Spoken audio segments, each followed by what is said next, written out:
నేను మంచి అనుకుంటాను, కానీ ఎక్కడో చోట ఏదో ఒక పొరపాటు పడుతూ ఉంటాను కనుక దయచేసి నీ రక్తంతో నన్ను కడుగు, నీ కృపతో నన్ను జ్ఞాపకం చేసుకో అని కృపను వేడుకోవాలి, రక్తమును ఆశ్రయించాలి, క్షమాపణ కోరుకోవాలి, జరిగిన పొరపాట్లు ఏవైనా ఉంటే మళ్ళీ జరగకుండా జాగ్రత్త పడాలి, ఒక మంచి తీర్మానం చేయాలి.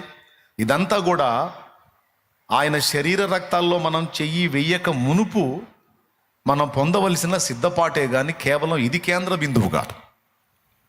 మరి అదెందుకు, ప్రభు బల్ల ఎందుకు అంటే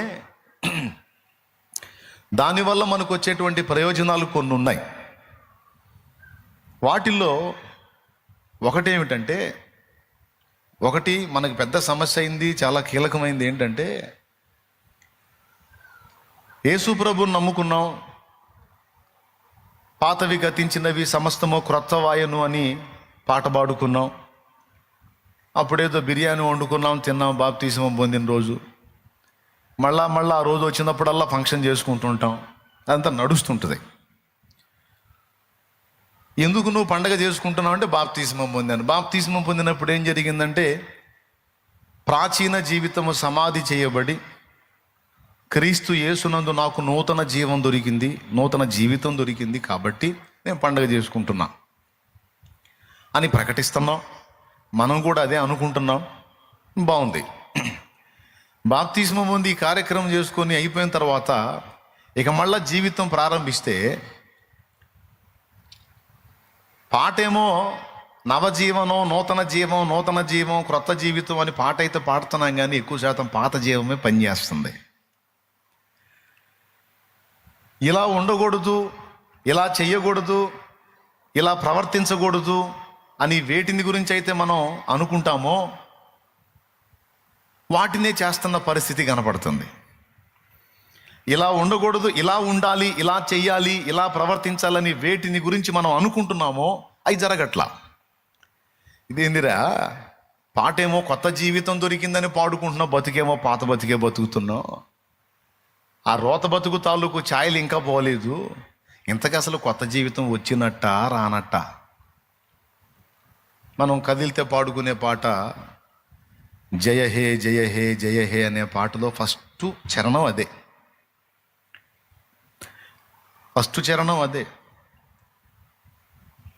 సిలువలో పాపికి విడుదల కలిగెను, కలువరిలో నవ జీవన మొదవెను. సిలువలో పాపికి విడుదల కలిగెను, కలువరిలో నవ జీవన మొదవెను. సిలువ పతాకము జయమును గూర్చెను, సిలువ పతాకము జయమును గూర్చెను. జయమని పాడెదను, నా విజయము పాడెదను.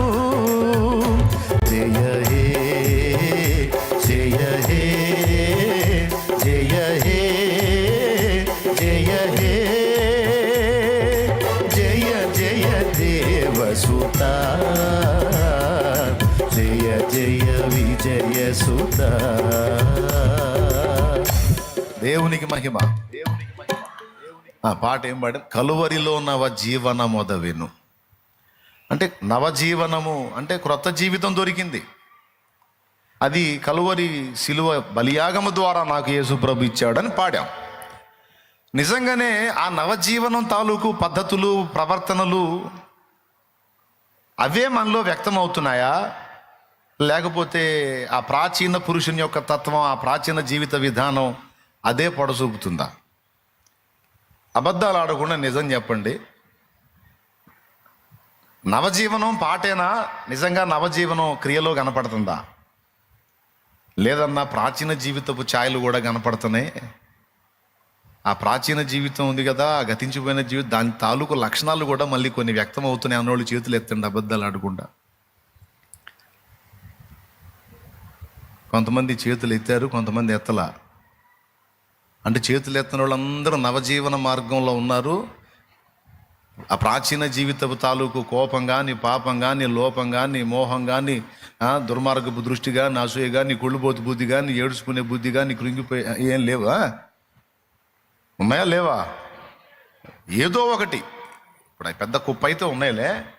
కక్ష పెట్టుకోవటం కానీ, పగ సాధింపులు కానీ, మాటకు మాట కానీ, దూషణకు ప్రతిదూషణ కానీ, దెబ్బకు దెబ్బ కానీ, అవతలలో కొట్టకపోయినా వీళ్ళు కొట్టడం కానీ ఏమి లేవా?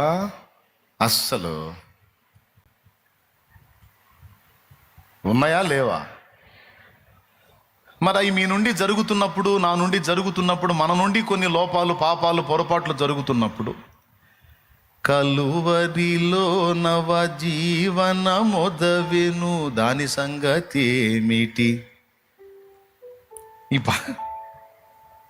దేవునికి స్తోత్రం కలుగును గాక. హల్లెలూయా. కలువరిలో నవ జీవన మొదవెను అన్న దాని సంగతి ఏంది? పాటేమో అంత మారిపోయింది, అంత కొత్తగా అయిపోయింది, కానీ ప్రవర్తన ఏమో మారలేదు. దీనికి కారణం ఏంటంటే దేవుని వాక్యంలోనే స్పష్టంగా చెప్పింది. చేయొద్దు అనుకున్న ఏమో చేస్తున్నాం, చేయాలి అని దేవుడు ఆజ్ఞాపించిన ఏమో చేయట్లేదు.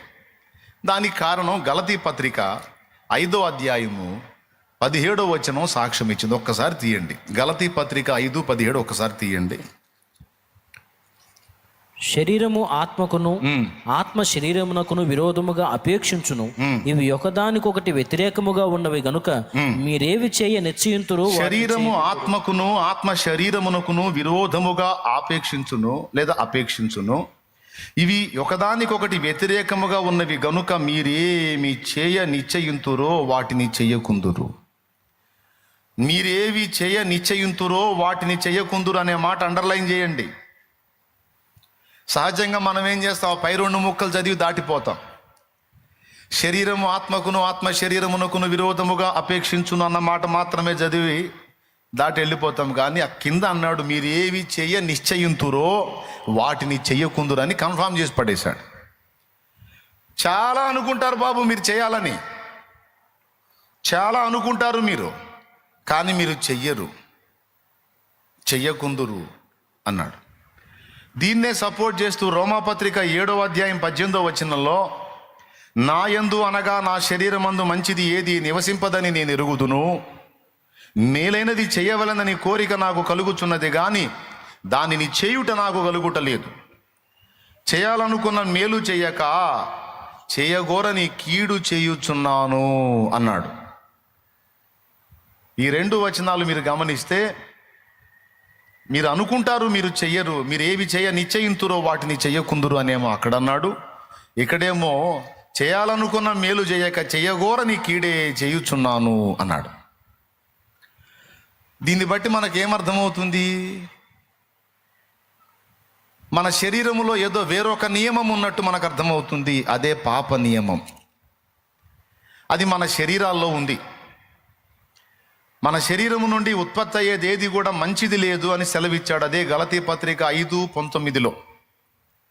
ఇక్కడ కూడా శరీరము నుండి మేలైనది మంచిది ఏది లేదు అని రోమాపత్రిక 7:18 కూడా చెప్పాడు. నా యందు అనగా నా శరీరమందు అని స్పష్టంగా మాట్లాడాడు. శరీరమందు మంచిది ఏది నివసింపదని నేను ఎరుగుదును. అక్కడ ఇక్కడ 2 చోట్ల కూడా ఏం చెప్పాడంటే శరీరము నుండి ఉత్పత్తి అయ్యేది ఏది మంచిది కాదు, శరీరంలో నివసించేది ఏది కూడా మంచిదిగా. అంతేనా? రైట్. మరి ఇప్పుడు ఆ శరీరం ఏమన్నా మనం మార్చుకోగలిగామా? అదే శరీరాన్ని కలిగి ఉన్నామా? అందరూ చెప్పాలి. శరీరం మార్పిడి ఏమన్నా జరిగిందా? అదే శరీరమా? ఇంకా మనకు మహిమ శరీరం రాలేదుగా, మట్టి శరీరమేగా, సకల పాపాలకు నిలయంగా ఉన్న శరీరమేగా, ఆదాము సంబంధిత శరీరమేగా, ఆదాము నుండి సంక్రమించిన శరీరమే అందరిది. కాబట్టి ఇక్కడ ఎవరు స్పెషల్ లేదు. నేనైనా మీరైనా అబ్బో ఈయన మహానుభావుడన్నా మరి ఎవడైనా, లోకంలో వాడైనా లేకపోతే దేవుల్లో ఉన్న వ్యక్తి అయినా, ప్రతి నరుడు కూడా అదే శరీరమును కలిగి ఉన్నాడు. ఏ శరీరం కలిగి ఉన్నాడు? గలతీ పత్రిక, రోమా పత్రిక, రోమా 7:18 చెప్పిన శరీరము, గలతీ పత్రిక 5:17, 19 చెప్పిన శరీరము. ప్రతి మనుషుడు కలిగి ఉన్నాడు. స్త్రీ, పురుషుడు అందరు కలిగి ఉన్నారు. మళ్ళీ అదే రోమా పత్రికలో నీతిమంతుడు లేడు, ఒక్కడునూ లేడు. మళ్ళీ అందులోనే ఏ భేదము లేదు, అందరూ పాపము చేసి దేవుడు అనుగ్రహించు మహిమను పొందలేకపోతున్నారు. ఏ భేదము లేదు. స్త్రీ అని లేదు, పురుషుడని లేదు, ధనికుడని లేదు, దరిద్రుడని లేదు, పండితుడని లేదు, పామరుడని లేదు. అటు పెద్ద చదువుకున్నాడండి బాబు, మంచి చదువు అంటే వాడు కూడా పాపం చేస్తున్నాడు. వాడు కూడా ఎక్కడో చోట గడ్డి తినే చేష్టాలు చేస్తున్నాడు. వీడికి అసలు చదువు లేదు, వీడి విద్య లేని పామరుడు అంటే వాడి దగ్గర రేంజ్లో వాడు కూడా చేస్తూనే ఉన్నాడు. అంటే ఒక్కడు కూడా మంచివాడు లేడు, అందరూ తేడా అని చెప్పేసింది బైబిల్. అంటే ఇక్కడ ఫస్ట్ పాయింట్ ఏంటంటే ఎవరు ఫీల్ అవటానికి వీలు లేదు, వీళ్ళందరూ తేడా, నేను ఒక్కడనే మంచివాడిని, మంచిదాన్ని అంటే ముఖం పగలగొట్టిద్ది బైబిల్. కాబట్టి ఇక్కడ ఓవర్ యాక్షను ఎవ్వరూ చేయడానికి వీలు లేదు. ఓకేనా? ఏదేదో ఫీల్ అవ్వడానికి వీలు లేదు. అందరూ అదే శరీరాన్ని కలిగి ఉన్నారు అనేది ఫస్ట్ మనకు అర్థం కావాలి. అయితే ఏం జరిగిందంటే, మారు మనసు పొందకముందు, పాప క్షమాపణ నిమిత్తం బాప్తిస్మం పొందకముందు మనలో ఒకటే జీవము పనిచేసింది, ప్రాచీన జీవం. ఎప్పుడైతే మారు మనసు పొంది బాప్తిస్మం పొందామో మన లోపలికి దేవుని జీవం ప్రవేశించింది. దేవుని స్పర్శ లేదా దేవుని స్పృహ అనేది మనలో స్టార్ట్ అయింది. అప్పటిదాకా సరైన జడ్జిమెంట్ ఇవ్వని మన మనస్సాక్షి అక్కడి నుంచి క్రీస్తు రక్తము చేత పరిశుద్ధపరచబడి సరిగా పనిచేయటం మొదలుపెట్టింది. ఈ మనస్సాక్షి ఎప్పుడైతే పనిచేయటం మొదలుపెట్టిందో, దైవిక జీవం ఎప్పుడైతే మనలో కొంత ప్రవేశించిందో, అప్పటిదాకా మనకు లేని పరిశీలన, పరిశోధన, ప్రశ్న, ఆవేదన అప్పుడు స్టార్ట్ అయ్యాయి. అర్థమైందా? కళ్ళు పనిచేయనప్పుడు కంచంలో ఏముందో అర్థం కాల, ఏది పెట్టినా తినేసాం.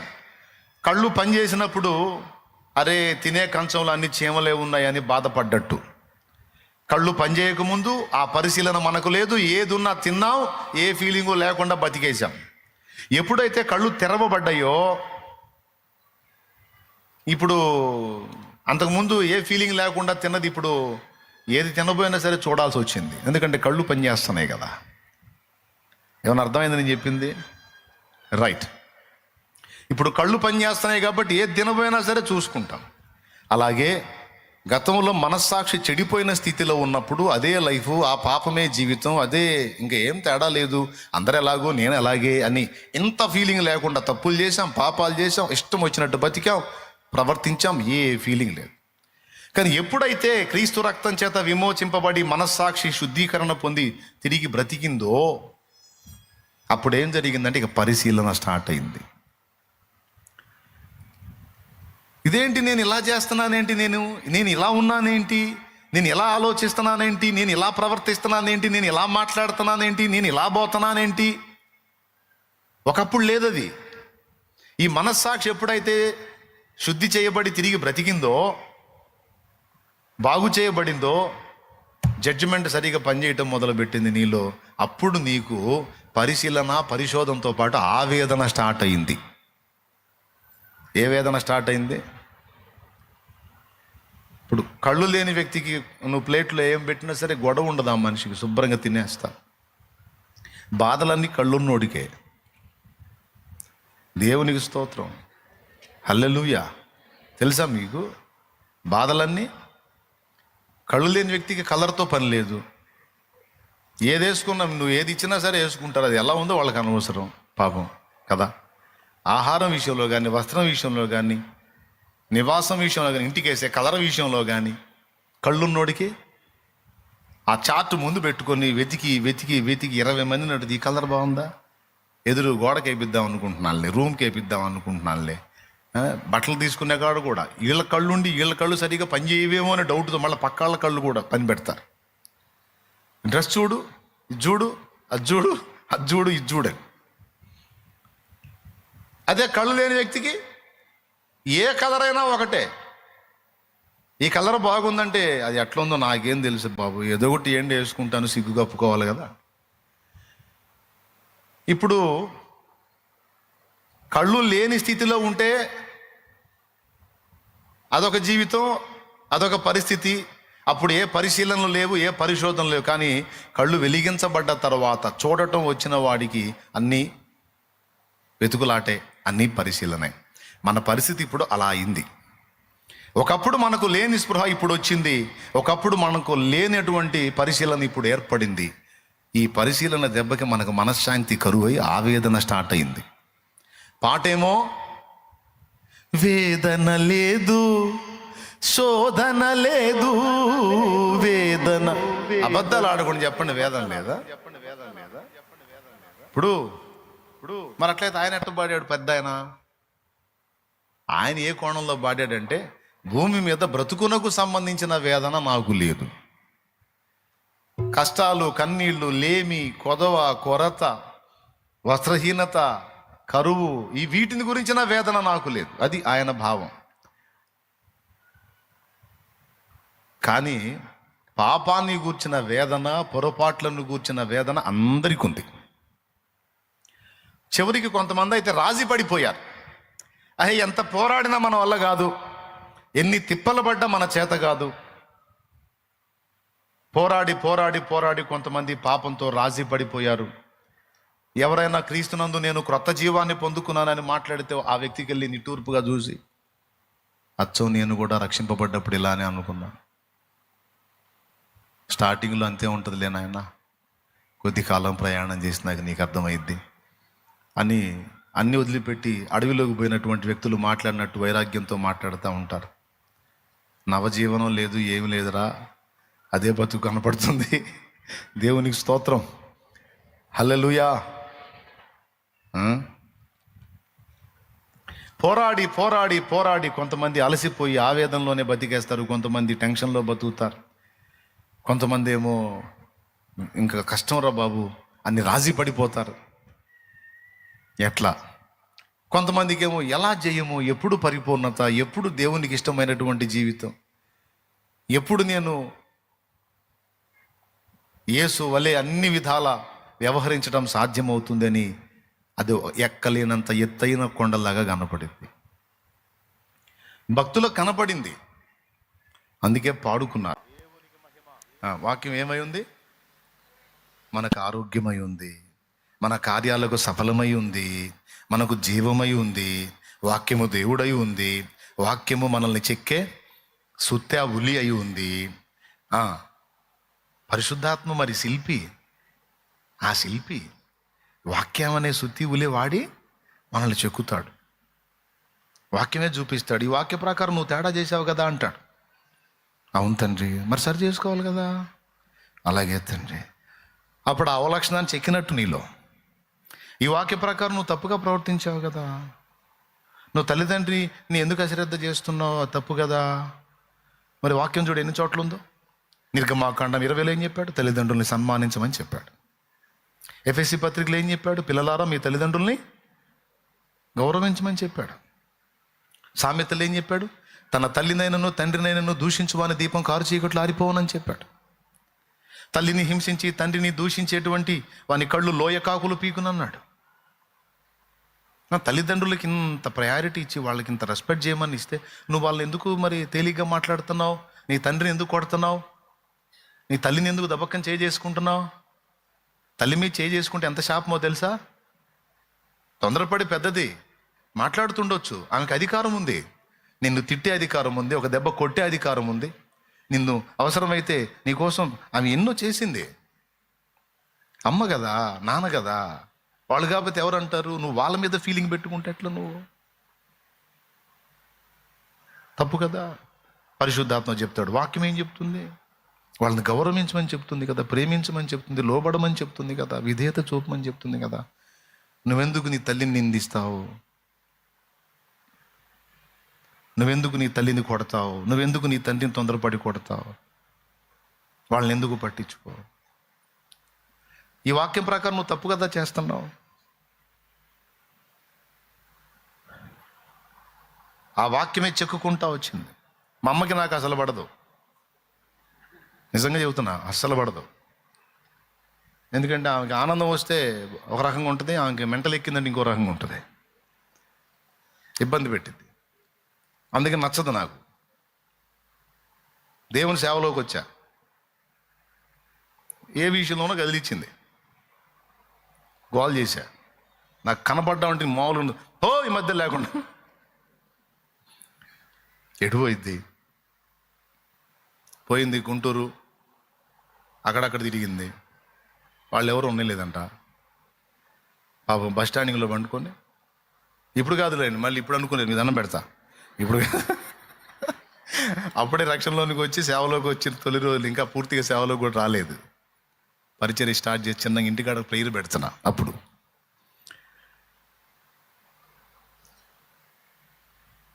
నేను కష్టపడి ఆత్మ రక్షణలో నడిపిస్తూ ఉంటే వాళ్ళకి అందిస్తూ ఉంటుందేమో. విశ్వాసుల దగ్గరే వచ్చింది, గద్దించేసరికి వెళ్ళింది. ఒక రోజంతా పాపం తిప్పలు పడి ఒక నైట్ అక్కడ బస్ స్టాండింగ్లో ఉండి తెల్లారి అక్కోళ్ళ దగ్గరికి వచ్చి చేరింది. నేనేం చేస్తున్నా, నీకు ఆమెను గద్దించాను, ఆమె వెళ్ళింది. తర్వాత మోకాళ్ళుని ప్రార్థన చేస్తుంటే పరిశుద్ధాత్మ సమాధానం నాకు లేదు. ఇప్పుడు మోకాళ్ళుని ప్రార్థన చేసి దేవునితో గడిపితే ఒక ప్రసన్నత మనకు ఉంటుంది, ఒక పరవశం ఉంటుంది, ఆత్మస్పర్శ మనకు అర్థమైద్ది. మొత్తం పోయింది. మోకాళ్ళు వేసి ప్రార్థన చేస్తుంటే డ్రైగా ఉంటుంది, ఏ విధమైన అనుభూతి లేదు, ఏ విధమైన స్పందన లేదు, దేవుడు నన్ను స్పర్శించిన అనుభూతి లేదు. ఏదో మోకాళ్ళు వేసి ప్రార్థించి డ్రైగా లేచి వస్తున్నట్టు అర్థమవుతుంది నాకు. ఎందుకు ఇలా అవుతుందని కూర్చొని ఆలోచించా. మీకు టైం ప్రాబ్లం లేదుగా, స్తోత్రం. అప్పుడు పరిశుద్ధాత్మ మాట్లాడాడు. ఇప్పుడు నీకు జన్మనిచ్చిన తల్లి నీకు ఎన్నో ఉడిగాలు చేసింది, నీకోసం ఎన్నో కష్టాలు పడింది. అమ్మ కదా, కనిపించే అమ్మని నాన్నని నువ్వు గౌరవించినప్పుడు కనబడని దేవుణ్ణి ఎలా నువ్వు గౌరవిస్తావు? లేఖనం మొదట చెప్పింది తల్లిదండ్రి గురించి కదా. నువ్వు తల్లిని గద్దించావు, ఆమె వెళ్ళింది, ఆమెకి ఏమన్నా అయితే ఈ వయసులో పెద్ద వయసుకురాలు కదా అని ఇక పొడవటం మొదలుపెట్టాడు. ఇక అది సుత్యవులి ఉపయోగించడం అన్నమాట ఈ వాక్యం. ఇక నాకు ఆ సామెతల వాక్యం, తల్లిని దూషించి తల్లిని నిందించిన వాని కళ్ళు లోయ కాకులు, వాని దీపం కారు చీకట్లు ఆరిపోను, మోకాళ్ళు వేసి ఏ కనపడుతున్నాయి. మరి వాక్యం ఉందిగా, ఆ వాక్యాన్ని చూపించి కొడుతున్నాడు. 2 రోజులు ఆగా, 3వ రోజు నా వల్ల కాల. మరి ఆమె ఏమో చెప్పిన మాట వినదు, అంత రివర్స్. నేను నంది అంటే ఆమె పంది అంటది. ఇక ఎంత రఫ్గానే ఉండాలని అట్లా తీర్మానం చేసుకున్నా. ఏమితో ఇక మా సెంటిమెంట్గా ఉండి ఆధ్యాత్మికంగా ఉంటే లోపడదు, ఏమంత రఫ్గానే ఉండాలి, లేకపోతే మొత్తం జడగొట్టిద్ది అని ఇక అట్లా ఫిక్స్ అయ్యా. దేవుడు దాన్ని ఖండించాడు. ఇప్పుడు నేనేం చేయాలి అంటే, నీవు వెళ్ళి మొదట నీ తల్లితో సమాధానపడు, ఆ తర్వాత మనం మాట్లాడుకుందాం. అది దేవుని మాట. అంటే ఆమె నేను విలువ ఇవ్వలేదు, కానీ దేవుడు ఆమెకి విలువిచ్చాడు. నీ నాన్నకు నువ్వు విలువ ఇవ్వపిచ్చోడా, నీ నాన్నకి దేవుడు విలువిస్తాడు. నీ తల్లికి నువ్వు విలువ ఇవ్వపిచ్చిదానా, దేవుడు ఆమెకి విలువిస్తాడు. తెలుసా నీకు? అమిత్తయి కుమారుడైన యోనా అంటాడు, నూను కుమారుడైన యెహోషువ అంటాడు, యెఫున్నె కుమారుడైన కాలేబ్ అంటాడు. తండ్రుల పేర్లెత్తి కొడుకుల్ని ప్రస్తావిస్తాడు. యెష్షయి కుమారుడైన దావీద్ అంటాడు, కీషు కుమారుడైన సౌలు అంటాడు.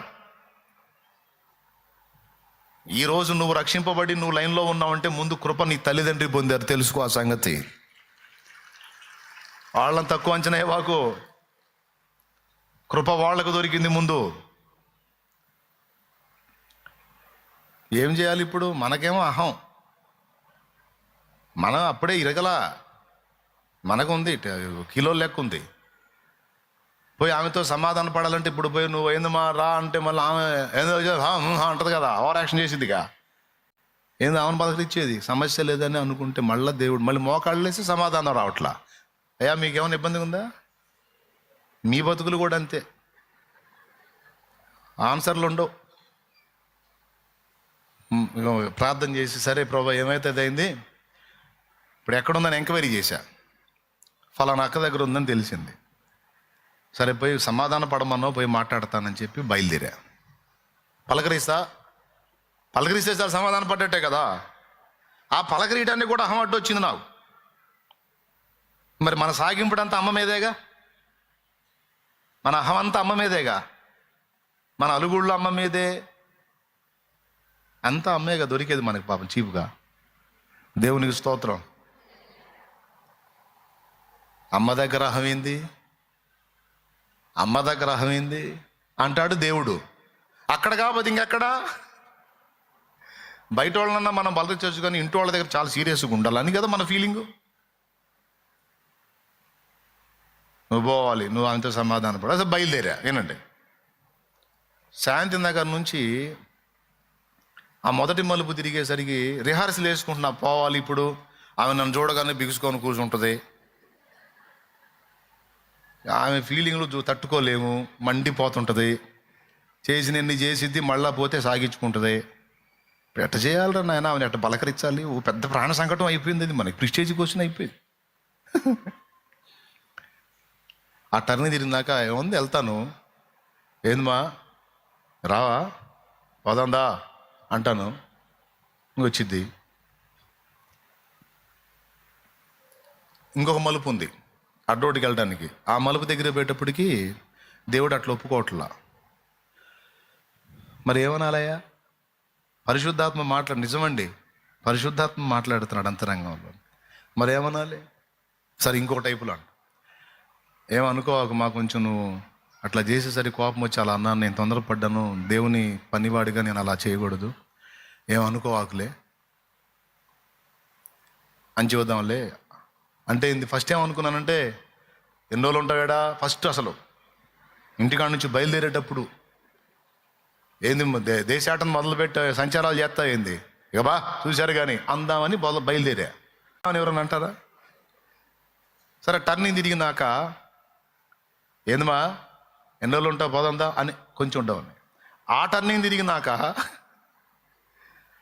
నేనే తేడా పడ్డాలే రామా. అడ్డరోడ్డు దాటిన తర్వాత దేవుడు అన్నాడు, ఇవన్నీ కాదు, నువ్వు వెళ్ళి ఆమె కాళ్ళు పట్టుకోమన్నాడు. అబ్బో, అది మనకు మామూలు విషయం కాదు అస్సలు. అమ్మో, మన వల్ల ఏ పనే కాదు అది. లే అంటే పరిగెత్తిద్దాం, అంత సాగించుకునేవాడిని. కాళ్ళు పట్టుకోవడం అంటే ఎంత ప్రిస్టేజ్ ఇష్యూ అండి అది. చిన్న విషయం అది, సాధ్యమేనది. 3 రోజులు నాకు లేని సమాధానం. దేవుడు 3 దినాలు నేను ప్రార్థనలో ఉన్న ప్రతిసారి నన్ను స్పర్శించలా. ముఖం తిప్పుకున్నట్టు అర్థమవుతుంది నాకు స్పష్టంగా. ముందు ఆమెతో సమాధాన పడ, తర్వాత నీతో మాట్లాడతాను. నేను నీ తల్లిరా, ఆమెను నువ్వు గౌరవించకపోతే నువ్వు నన్ను గౌరవించినట్టు నేను ఒప్పుకోను. నా ప్రేమ నీకు అర్థం కావటానికే నీకు అమ్మను పెట్టాను. అమ్మ అనేది లేకపోతే నా ప్రేమ నీకు అర్థం కాదు. ఆ కోణంలో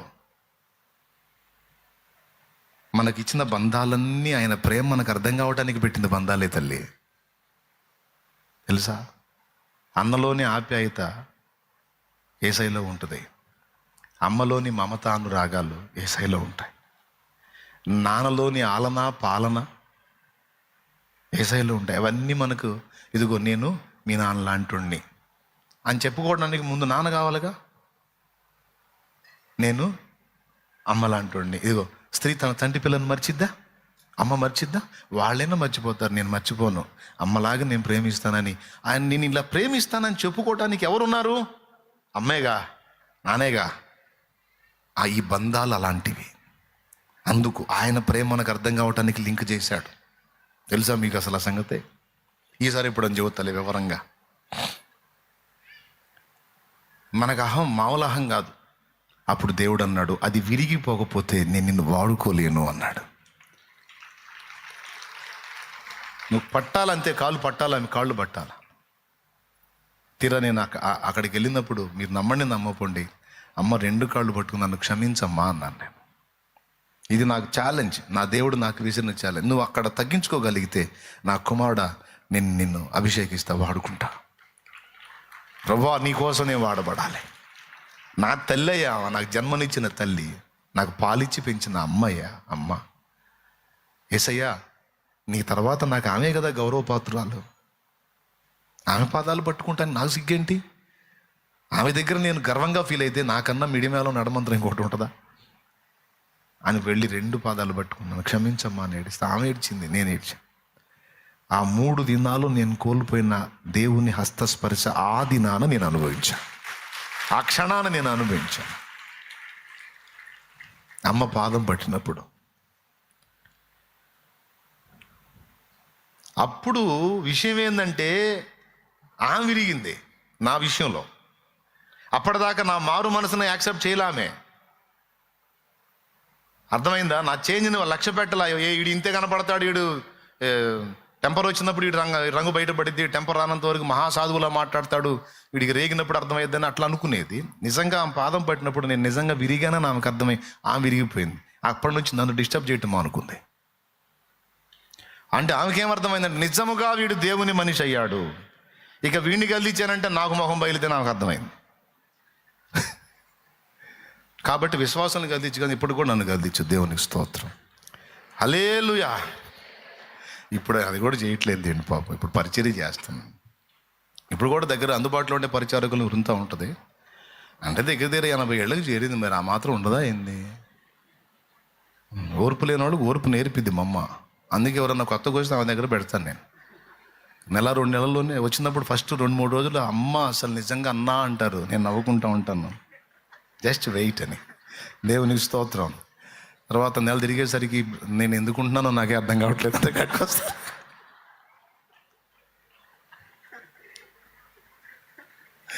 ఓర్పు లేని వాళ్ళకి ఓర్పు నేర్పటానికి దేవుడు సిద్ధపరిచిన అద్భుతమైనటువంటి శిల్పి మా మదర్. దేవునికి స్తోత్రం కలుగునుగా. హల్లెలూయా. అహం విరిగిందా లేదా టెస్ట్ చేస్తాడు.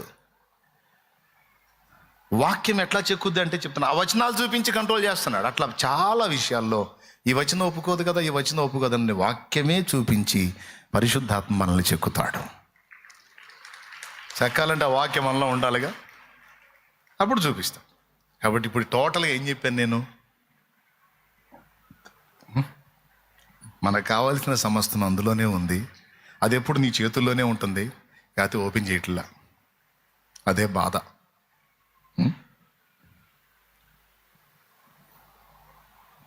పల్లెటూరు నుంచి పట్టణం చదువుకు పోయాడు ఒక కొడుకు.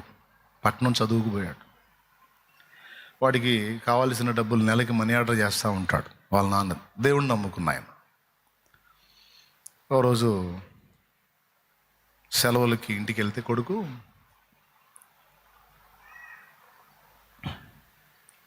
ప్రార్థన చేసుకుంటున్నావా, వాక్యం చదువుకుంటున్నావా అని అడుగుతారు కదా తండ్రి సహజంగా. అడిగాడు. ప్రార్థన, అబ్బో అసలు ప్రార్థన లేకుండా ఎట్లా నాన్న, అసలు పొరపాటును కూడా అస్సలు మంచిదని జాగ్రత్త, దేవునితో గడుపునాయన అని చెప్పి. సరే వెళ్ళాడు, మళ్ళీ టౌన్కి వెళ్ళాడు. వెళ్ళిన తర్వాత ఈ నెల డబ్బులు మనీ ఆర్డర్ పంపించాలి, డాడీ పంపిస్తూ ఉంటాడు. ఒక నెల డబ్బులు రాలా. లెటర్ రాశాడు, ఫీజు కట్టాలి, ఎగ్జామ్ ఫీజు కట్టాలి, డబ్బులు పంపించాను. పంపించలా.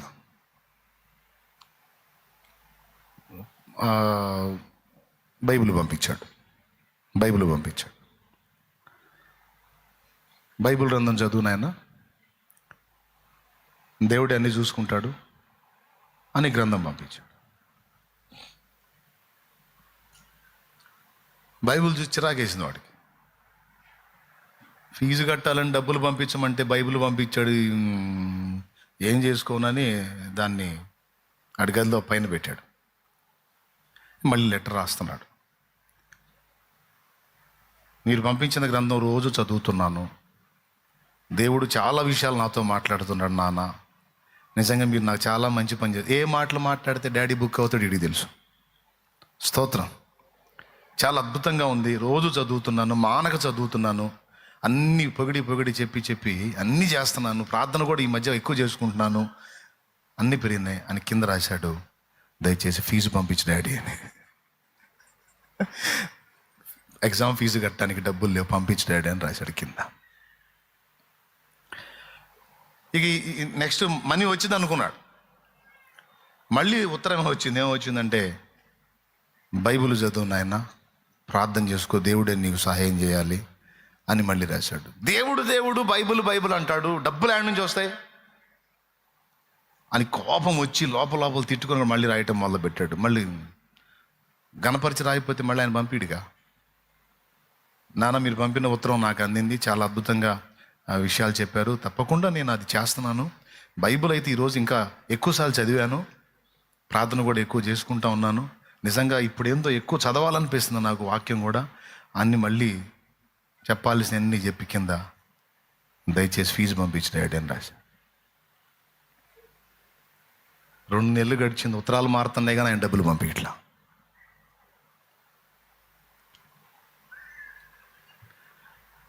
రెండుసార్లు రాశాడు, మూడోసారి మళ్ళీ ఉత్తరం వచ్చింది, చేయగలిగింది ఏమీ లేదు ఆయన, బైబిల్ చదువుకో, ప్రార్థన చేసుకొని పంపించాడు. మళ్ళీ ఈయనకి ఏమన్నా మైండ్ పోయిందా? డబ్బులు పంపిడు, నన్ను బయటికి నెట్టేటట్టున్నారు.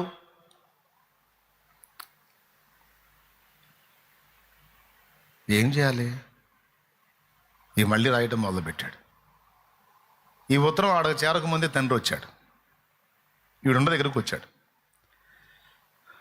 వాడికి ఆశ్చర్యం కలిగింది, నా సడన్గా వచ్చావు, ఏం సంగతి ఏదేం మాటలైనాయి.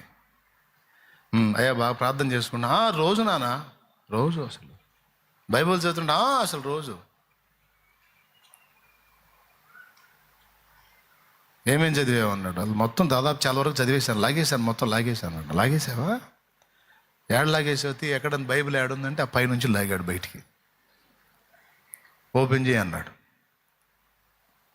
ఓపెన్ చేశాడు. ఫస్ట్ పేజీ తిప్పాడు, అక్కడ ఒక నోట్ ఉంది. మళ్ళీ పేజీ తిప్పాడు, ఆడొక నోట్ ఉంది. మళ్ళీ పేజీ తిప్పాడు, ఆడొక నోట్ ఉంది.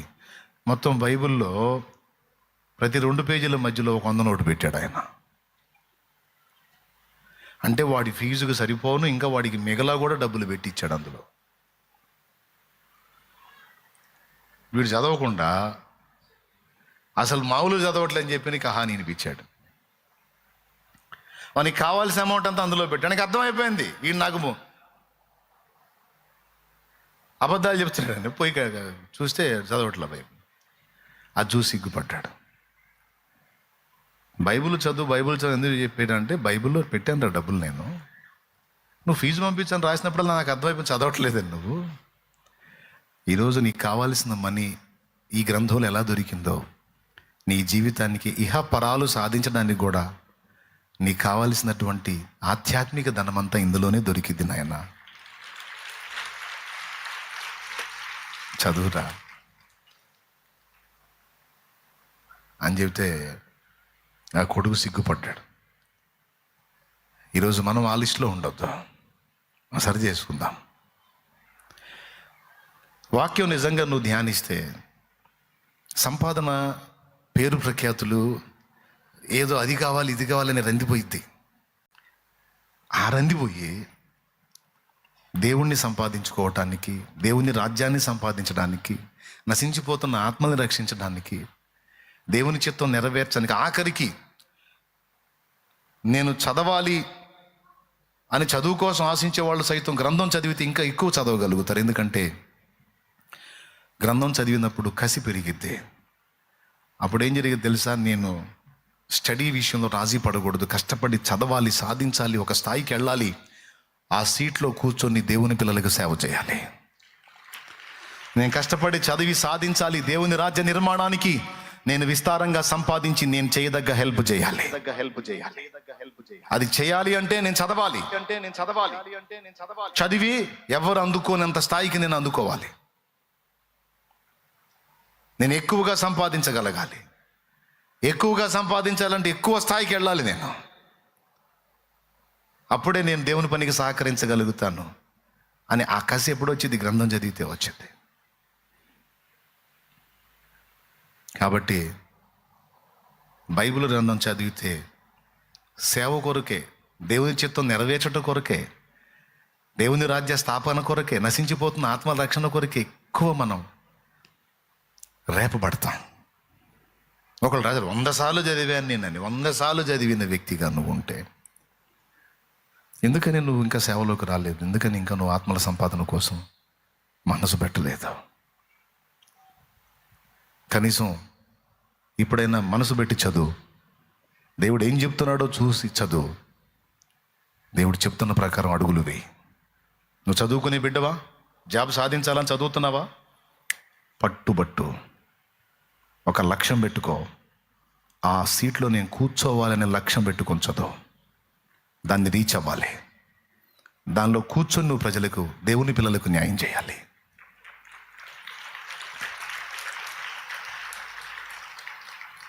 దేశం యొక్క ఉన్నత స్థలం మీద నేను కూర్చోవాలి, ఉన్నత స్థలానికి ఎక్కాలని చదువు. బైబిల్ రేపిద్ది నిన్ను చదువుకే. మరి మేధావులు ఎట్లా అయ్యారు? మేధావులు ఎలా అయ్యారు? పైన ఎగురుతున్న ఫ్లైట్ దగ్గర నుంచి ఇంట్లో స్విచ్ చేస్తే వెలుగుతున్న బల్బు దాకా, ఆఖరికి దానికి కావాల్సిన విద్యుత్ శక్తి కనుక్కున్నటువంటి మైకెల్ ఫారడేతో సహా. ఎలా? గ్రంథమే వారిని ఆ విధంగా ప్రోత్సహించింది. వినూత్నంగా ఆలోచించడానికి, కొత్తగా ప్రయత్నించడానికి, క్రొత్త ఆలోచనలకి, క్రొత్త ఆవిష్కరణలకి గ్రంథమే వారిని రేపింది. దైవ జ్ఞానమే వాళ్ళకి దక్కింది. కాబట్టి మీరు ఏ కేటగిరీకి చెందిన వ్యక్తులైనా, ఏ ఫీల్డ్ని మీరు కోరుకున్నా, నిజంగా గ్రంథాన్ని మీరు ధ్యానిస్తే 2 విధాల మీరు పరిపూర్ణులు అవుతారు. లోకాన్ని సాధించగలుగుతారు, పరలోకాన్ని కూడా సాధించగలుగుతారు. ఇహపరాలను సాధించే హితవు ఈ గ్రంథములో మనకు దొరుకుతుంది. మనల్ని సృష్టించిన సృష్టికర్త తన్ను గూర్చి, తన కదలికల్ని గూర్చి మనకు చెప్పిన సందేశం ఈ గ్రంథంలో ఉంది. మన ప్రాణప్రియుడు యేసయ్య, ఆయన ప్రేమ, త్యాగం, మమతానురాగాలు, ఆయన మంచితనం అంతా ఈ గ్రంథంలో తెలుసుకుండానే ఇచ్చాడు. తెలుసుకుందాం. అది తెలుసుకున్నప్పుడే మనం బాగుంటాం, ఇతరుల బాగు కొరకు వాడబడగలుగుతాం. Okay, right. రండి, పైకి లేచి నిలబడదాం.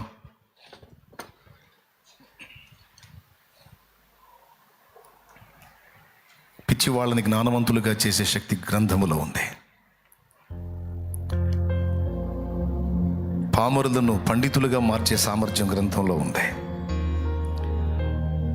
అన్నీ చేయగలుగుతారు కానీ వాక్యాన్ని దృష్టి పెట్టరు. అన్నీ చేయగలుగుతారు కానీ వాక్యం దగ్గర కూర్చోరు. అన్నీ చేయగలుగుతారు, ఆఖరికి ప్రార్థనా జీవితాన్ని కూడా కలిగి ఉంటారు కానీ వాక్యానికి ఎక్కువ ప్రయారిటీ ఇవ్వరు చాలామంది. అందుకే చాలా విషయాల్లో ఫెయిల్ అవుతున్నారు. నీవు చేసే సఫలము కావాలంటే, చేసే సమస్త కార్యం సఫలం కావాలంటే వాక్యమే. లైవ్లో ఉన్నాళ్ళు, సేవకు సిద్ధమవుతున్న వాళ్ళు, ప్రత్యక్ష గుడారాన్ని మోషే నిర్మించాలంటే ముందు కొండ మీద దేవుడు చూపించింది చూడాలి మోషే. అలాగే ఒక సంఘాన్ని కట్టి నువ్వు నడిపించాలి అంటే దానికి సంబంధించినటువంటి నమూనా అంత గ్రంథంలో ఇచ్చాడు, దాన్ని చదవాలి. అప్పుడు ఎలా పరిచర్య చేయాలో, ఎలా ఆత్మని రక్షించాలో, ఎలా ఇతరులకు బోధించాలో, ఎలా ఇతరులకు మాదిరి ఇవ్వాలో, ప్రేమ ఎలా చూపాలో, త్యాగం ఎలా చేయాలో, ఎవరితో ఎలా మసలుకోవాలో, ఇంటి వారితో ఎలా ఉండాలో, బయట వారితో ఎలా ఉండాలో, కన్నవారితో ఎలా ఉండాలో, నువ్వు కన్నవాళ్ళతో ఎలా ఉండాలో, నిన్ను కన్నవాళ్ళతో ఎలా ఉండాలో, కట్టుకున్న వారితో ఎలా ఉండాలో, తోడబుట్టిన వారితో ఎలా ఉండాలో, అన్ని సంగతులు గ్రంథంలో నేర్చుకోగలవు. ప్రార్థన చేద్దాం. నిజంగా మనస్ఫూర్తిగా కోరుకోండి, తీర్మానం చేయండి. అన్న, ఈ రోజు నుంచి నేను తీర్మానం చేసుకుంటున్నాను, గ్రంథాన్ని ధ్యానిస్తానన్నా. నేను సిగ్గుపడ్డాను ఇందాక. నేను నమ్మి సంవత్సరాలైంది ప్రభువుని నమ్మి తెలుసుకొని, కానీ కనీసం 1-2 సార్లు కూడా బైబిల్ గ్రంథం పూర్తిగా చదవలేదన్నా. నేను ఈరోజు తీర్మానం చేసుకుంటున్నాను, గ్రంథాన్ని చదవాలి. ఈ రోజు నుంచే నేను మొదలుపెట్టి చదువుతాను. నువ్వు చెప్పిన ఆలోచన బాగుందన్నా. అసలు ఏ పుస్తకం ఏం చెప్పిందో చదువుతానన్నా. ఏ భక్తుని చరిత్ర ఏంటో చదువుతాను. ఏ వచనం ఎక్కడ లింక్ అయి ఉందో అంశాలు చదువుకుంటాను. నేను చదువుతానన్న గ్రంథాన్ని అని తీర్మానం వచ్చిన వాళ్ళు చేతులు ఎత్తండి. మీ తీర్మానాన్ని స్థిరపరచున్నట్లు నేను దేవుని సహాయం కోసం ప్రార్థన చేస్తాను. నేను తీర్మానించుకుంటున్న ఈ రోజు నుంచి పరిశుద్ధ గ్రంథాన్ని ధ్యానించాలి, దేవుని వాక్యాన్ని నేర్చుకోవాలి. అది నాకు మేలు, నా వల్ల ఇతరులకు కూడా మేలు. నా స్వస్థత అందులోనే ఉంది, నా జ్ఞానం అందులోనే ఉంది. శత్రువు మీద నేను విజయం పొందడానికి కావలసిన ఖడ్గం అదే, వాక్యమే ఖడ్గము. నన్ను చెక్కే శిల్పి గ్రంథమే, సుత్యావళి గ్రంథమే. నన్ను ప్యూరిఫై చేసేటువంటి అగ్ని కూడా వాక్యమే. నా దాహాన్ని తీర్చే జీవజలం వాక్యమే, నా ఆకలి తీర్చే ఆధ్యాత్మిక ఆహారం వాక్యమే, పరలోకపు మన్నా వాక్యమే. ఈరోజు నేను తీర్మానించుకుంటున్నాను, అందరూ చేతులెత్తి. ప్రభా, అదిగో చేతులెత్తి నీ గ్రంథాన్ని ప్రేమించి, గ్రంథాన్ని ధ్యానించడానికి, నీ చిత్తమును నెరవేర్చడానికి, నీ విషయాలు తెలుసుకోవటానికి సిద్ధమవుతున్న నీ బిడ్డలందరినీ దీవించు నాయన, బలపరచు. నా అనుభవాల్లోంచి కొన్ని సంగతులు ఈరోజు నీ బిడ్డలతో మనసారా మాట్లాడుకోవడానికి అవకాశం ఇచ్చావు, నీకు స్తోత్రాలు. మా బిడ్డలందరినీ బలపరచండి, ప్రోత్సహించండి, వెలిగించండి, అభిషేకించండి. వారి మీద అభిషేకం, మా మీద అభిషేకం నిలిచి ఉండినట్లు నీ వాక్యం మా హృదయంలో నిలిచి ఉండడానికి సహాయం చేయండి. వాక్యాన్ని ప్రేమించి, వాక్యాన్ని ధ్యానించి, వాక్యాన్ని హత్తుకునే మనసు మాకు దయచేయండి.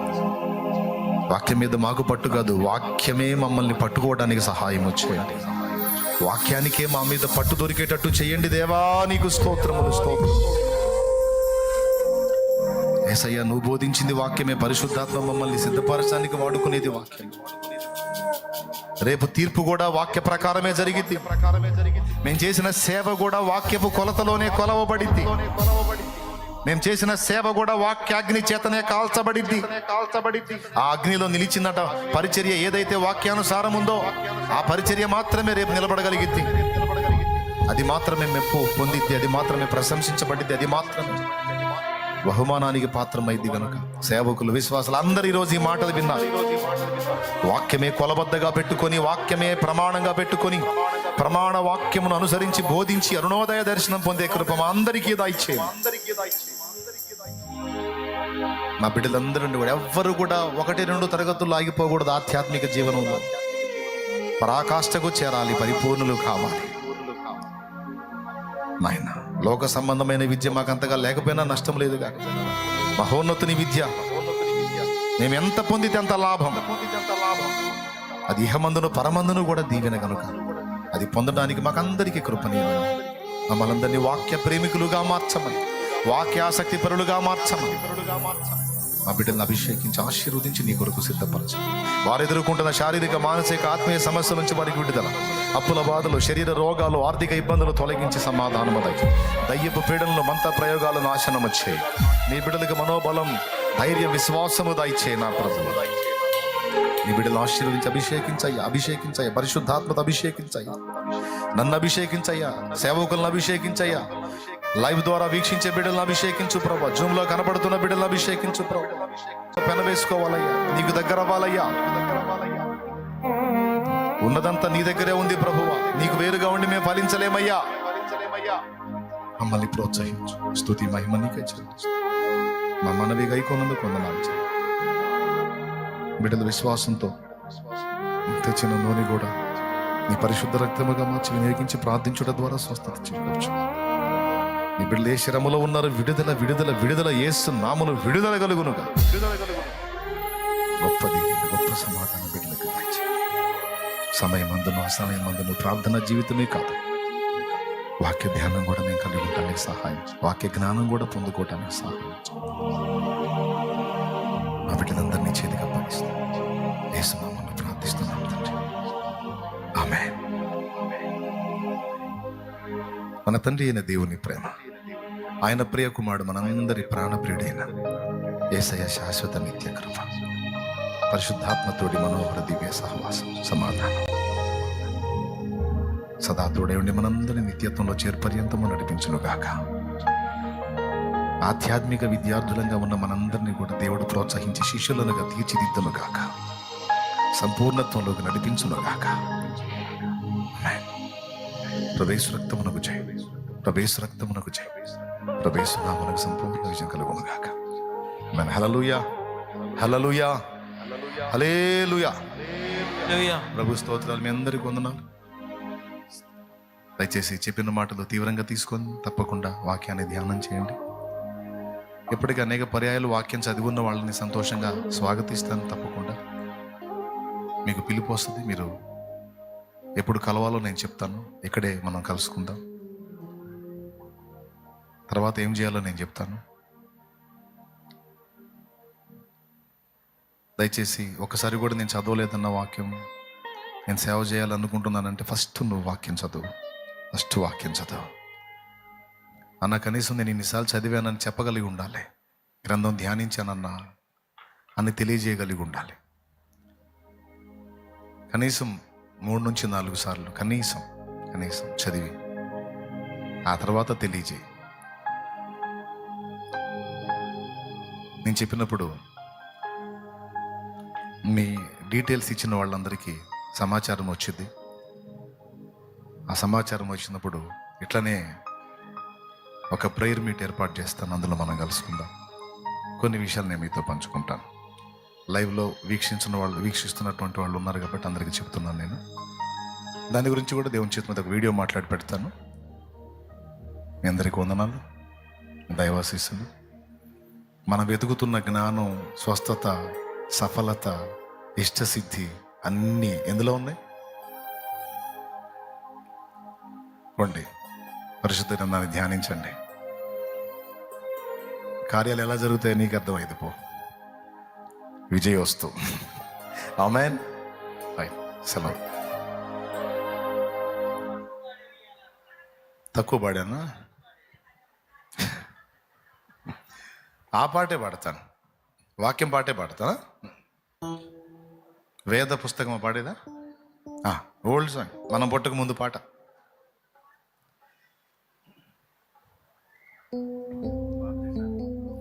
బాప్తిస్మానికి సిద్ధపడి వచ్చిన వాళ్ళు ఉన్నారు, నిన్న నాకు కలిశారు. అలా బాప్తిస్మానికి ఎవరైనా సిద్ధపడిన వాళ్ళు ఉంటే చర్చి వెనక నీళ్లు ఉంటాయి, దయచేసి అక్కడికి వెళ్ళండి, నేను బాప్తిస్మం ఇస్తాను.